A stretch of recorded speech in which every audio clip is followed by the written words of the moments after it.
పరిమితులు లేకుండా రైతు భరోసా. భూమి సాగులో ఉంటే ఎన్ని ఎకరాలకైనా వర్తింపు. గ్రామ సభల్లో దరఖాస్తుల స్వీకరణ.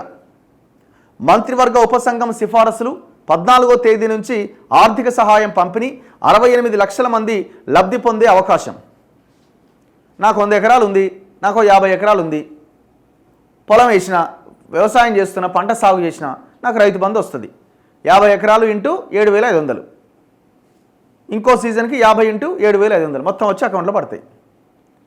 మరి ఇప్పుడు దీనికి సబ్ కమిటీ ఎందుకు? ఊరందేదో అంటారుగా, కొండంత రాగం తీసేదో చేసినట్టు దానికో సబ్ కమిటీ చేసి ఇంతకాలం కాలయాపన చేసి మంత్రులంతా 10 జిల్లాలు తిరిగి ఏం సాధించినట్టు? మరి మీరు ఎన్ని ఎకరాలు ఉన్న వాళ్ళకైనా మేము రైతు భరోసా ఇస్తామంటే ఎందుకు ఇవ్వాలా? 100 ఎకరాలు ఉన్న రైతుకి ఎందుకు రైతు భరోసా ఇవ్వాలి? 50 ఎకరాలు ఉన్న రైతుకి ఎందుకు ఇవ్వాలా? ఎందుకు ఇవ్వాలా రాజకీయ నాయకుడికి? ఎందుకు ఇవ్వాలా పెద్ద పెద్ద ఉద్యోగాలు చేసే వాళ్ళకి? ఎందుకు ఇవ్వాలా పరిశ్రమలు పెట్టి వ్యాపారం చేసే వాళ్ళకి, కమర్షియల్ బిజినెస్ చేసే వాళ్ళకి? అరే, ఎకరం 2 ఎకరాలు ఉన్న పేద రైతుకి ఇంకొంత ఎక్కువ పెంచండి. అదే డబ్బులని బోనస్ కింద ఖర్చు పెట్టండి. సన్నడ్లకే ఇస్తున్నారు కదా, దొడ్డొడ్లకు కూడా ఇచ్చే ప్రయత్నం చేయండి. లేదంటే సన్నోడ్లకే ఇంకొక 500 పెంచే ప్రయత్నం చేయండి. ఆ డబ్బులు అక్కడ ఖర్చు పెట్టండి.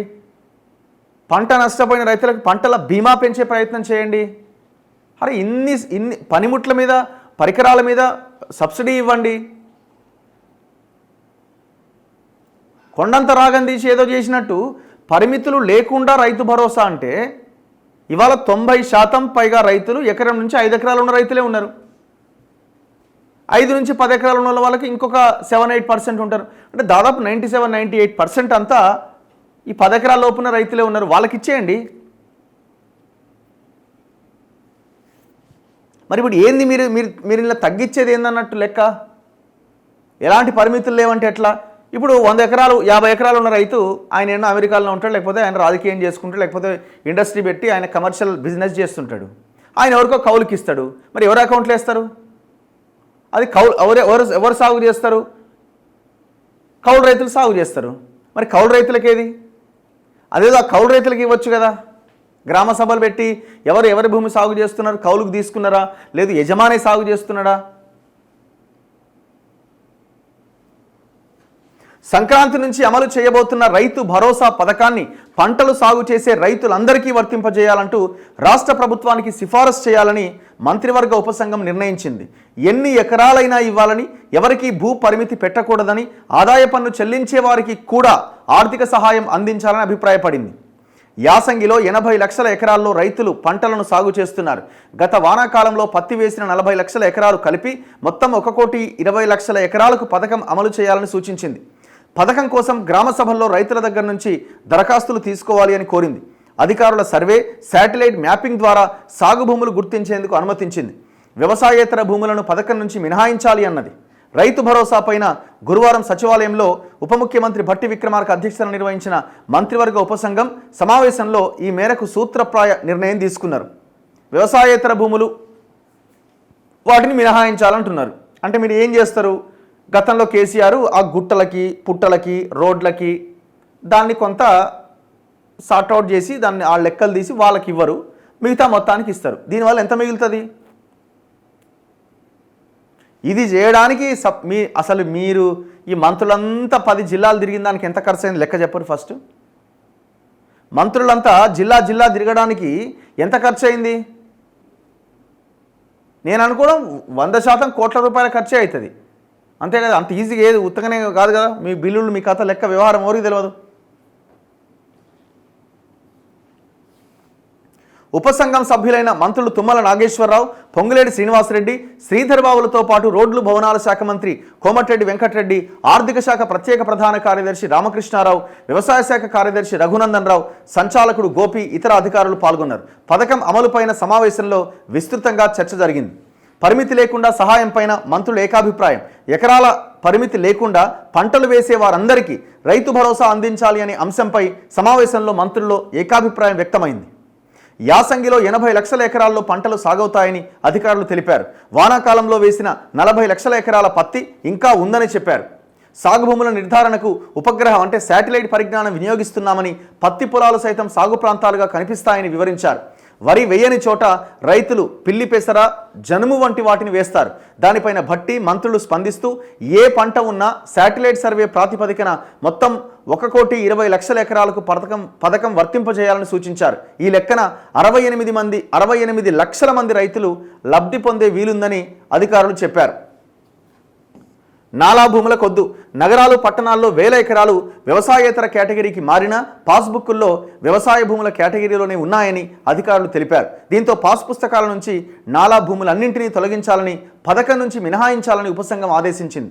దీనిపైన శుక్రవారం రెవెన్యూ శాఖ ముఖ్య కార్యదర్శి నవీన్ మిత్తల్, వ్యవసాయ శాఖ కార్యదర్శి రఘునందన్ రావు జిల్లా కలెక్టర్లు, రెవెన్యూ, వ్యవసాయ అధికారులతో వీడియో కాన్ఫరెన్స్ నిర్వహించి స్పష్టమైన ఆదేశాలు ఇవ్వాలి అని సూచించింది. శనివారం మండల రెవెన్యూ అధికారులు, మండల వ్యవసాయ అధికారులు క్షేత్రస్థాయిలో ఇలాంటి భూములు గుర్తించి చర్యలు చేపట్టాలని ఆదేశించింది. కేబినెట్ ఇదే తుది నిర్ణయం. తమ సిఫారసులపైన శనివారం జరిగే కేబినెట్ సమావేశం తుది నిర్ణయం తీసుకుంటుందని మంత్రివర్గ ఉపసంఘం స్పష్టం చేసింది. తమ సిఫారసులను శుక్రవారం ముఖ్యమంత్రికి అందజేస్తాం. కేబినెట్లో చర్చించి పథకం అమలుకు స్పష్టమైన ఆదేశాలు ఇస్తారని ఉప ముఖ్యమంత్రి భట్టి విక్రమార్క తెలిపారు. ఎకరానికి 6,000 కాంగ్రెస్ ఎన్నికల ప్రణాళికలో ఎకరానికి 7,500 ఇస్తామని పేర్కొన్న ఆర్థిక వనరులు అందుబాటును దృష్టిలో పెట్టుకుని ఎకరానికి 6,000 చొప్పున సహాయం అందించాలనే అభిప్రాయం సమావేశంలో వ్యక్తమైంది. 7,500 చొప్పున ఇవ్వాలని రైతులు కోరే అవకాశం ఉందని అధికారులు తెలపడంతో దీన్ని కేబినెట్కు నివేదిస్తాం, అక్కడ తుది నిర్ణయం తీసుకుంటారు. ఎకరానికి 6,000 చొప్పున ఇవ్వాలని ప్రతిపాదిస్తే మొత్తం 1,20,00,000 ఎకరాలకు 7,200 కోట్లు, 7,500 చొప్పున చెల్లించాల్సి వస్తే 9,000 కోట్లు అవసరమవుతాయని అధికారులు పేర్కొన్నారు. గతంలో కూడా గంతే 7,000 కోట్లు సంథింగ్ ఉండే, మరి అంతే 7,200 కోట్లే ఉంది. 6,000 ఇచ్చిన అంటే ఈ గుట్టలు పుట్టలు, ఈ ఔటర్ రింగ్ రోడ్ పేరు మీద పోయిన భూములు ఇట్లా చాలామందికి ఇచ్చారు. సో వాటన్నింటిని తీసేస్తున్నారు. దీనివల్ల జరిగిన ఇప్పుడు మీ ఉపసంఘం వేసి దీనివల్ల మీరు తీసుకున్న నిర్ణయం ఏంటో చెప్పండి. అందరికి ఇస్తున్నారు కదా, మరి ఇంకా లొల్లేంది? మళ్ళీ ఉపసంఘం ఏంది అంటే కాలయాపన కోసమా కమిటీ? ఎందుకు ఇవ్వాలండి? 100 ఎకరాలు ఉన్న వాళ్ళకి ఎందుకు ఈ రైతు భరోసా పథకాన్ని అమలు చేయాలి? ఈ ప్రజల డబ్బులు ఇవి, ప్రజలు ట్యాక్సులు కడితే ఆ డబ్బుల ద్వారా వచ్చిన డబ్బులు మీరు పంచుతున్నారు.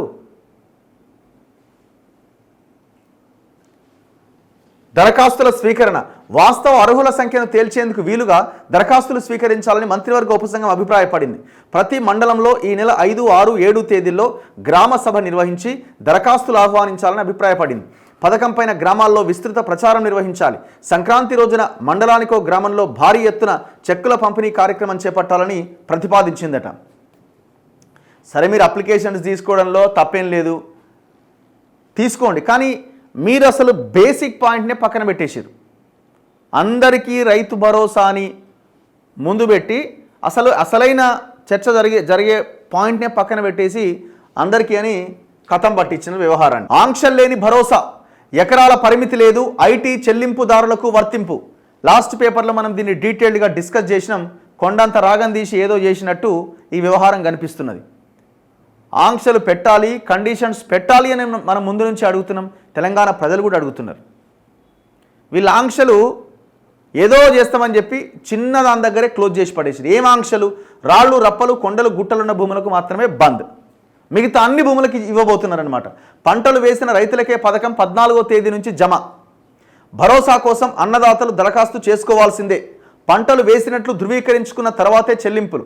అవకతవకలకు అవకాశం లేకుండా శాటిలైట్ మ్యాపింగ్. 5, 6, 7 తేదీల్లో గ్రామ సభలు, దరఖాస్తుల స్వీకరణ. కీలక అంశాలు ప్రతిపాదించిన మంత్రివర్గ ఉపసంఘం రేపు నిర్వహించే కేబినెట్ భేటీలో తుది నిర్ణయం. రైతు భరోసా పథకం కింద లబ్ధి పొందాలంటే రైతులు ఇక తప్పనిసరిగా దరఖాస్తు చేసుకోవాల్సిందే. ఎన్ని ఎకరాల్లో పంటలు వేస్తే అన్ని ఎకరాలను ఆ దరఖాస్తులో పొందుపరచాలి. ఉదాహరణకు 10 ఎకరాలు ఉన్న రైతు 7 ఎకరాల్లో పంటలు వేస్తే ఆ వివరాలే పొందుపరచాలి. పంటలు వేసినట్లుగా ధృవీకరించుకున్న తర్వాతే రైతు భరోసా కింద రైతులకు పెట్టుబడి సహాయం అందబోతున్నది. ఇన్ని ఎకరాలకు మాత్రమే పెట్టుబడి సాయం అంటూ రైతు భరోసా పైన ఎలాంటి పరిమితి విధించే అవకాశాలు కనిపించట్లేదు. అయితే దున్నేవారికి మాత్రమే రైతు భరోసా ఇవ్వాలని డిప్యూటీ సీఎం భట్టి విక్రమార్క నేతృత్వంలోని రాష్ట్ర మంత్రివర్గ ఉపసంఘం ప్రతిపాదించింది. అవకతవకలకు అవకాశం లేకుండా ఉండేందుకు సాగు చేసిన పంటలను శాటిలైట్ మ్యాపింగ్ ద్వారా గుర్తించాలని ప్రతిపాదించింది. ప్రభుత్వ ఉద్యోగులైనా, ప్రైవేటు ఉద్యోగులైనా, ఆదాయపు పన్ను చెల్లింపుదారులైనా పంటలు సాగు చేస్తే పెట్టుబడి సహాయాన్ని అందించాలి అని ప్రతిపాదించారు. ప్రభుత్వ ఉద్యోగి, ప్రైవేటు ఉద్యోగి, ఆదాయపు పన్ను చెల్లింపుదారుడు ఆదాయ పన్ను అంటే ఏదో హోమ్ లోన్ కోసమో ఇంకో దానికోసమో ఈ జీరో రిటర్న్స్ దాఖలు చేసే వాళ్ళని పక్కన పెట్టండి.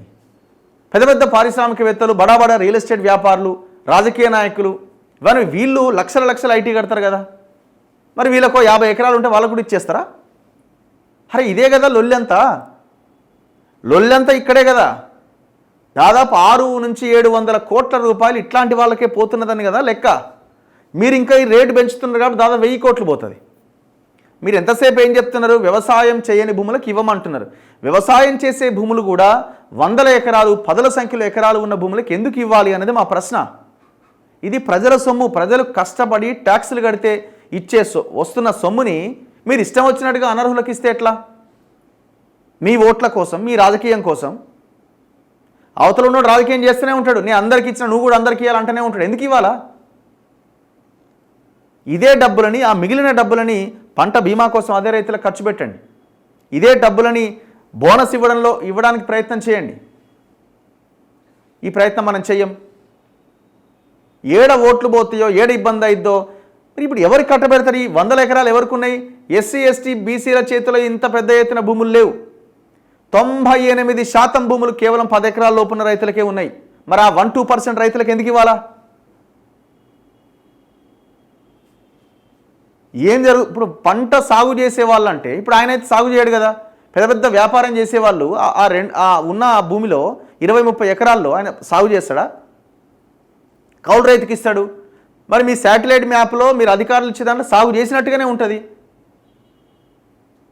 అందుకే మేమేమంటున్నాం, చలో మీరు సాగు చేసిన ప్రతి భూమికి ఇస్తా అంటున్నారు కదా, ఆ సాగు చేసే ప్రతి భూమిలో కౌలు రైతులు కనుక మేము ఈ భూమిని కౌలుకు తీసుకొని ఇక్కడ సాగు చేస్తున్నామని మీకు అప్లికేషన్ పెట్టుకుంటే ఆ కౌలు రైతుల అకౌంట్లో డబ్బులు వేయండి. కనీసం ఆపనన్న చేయండి.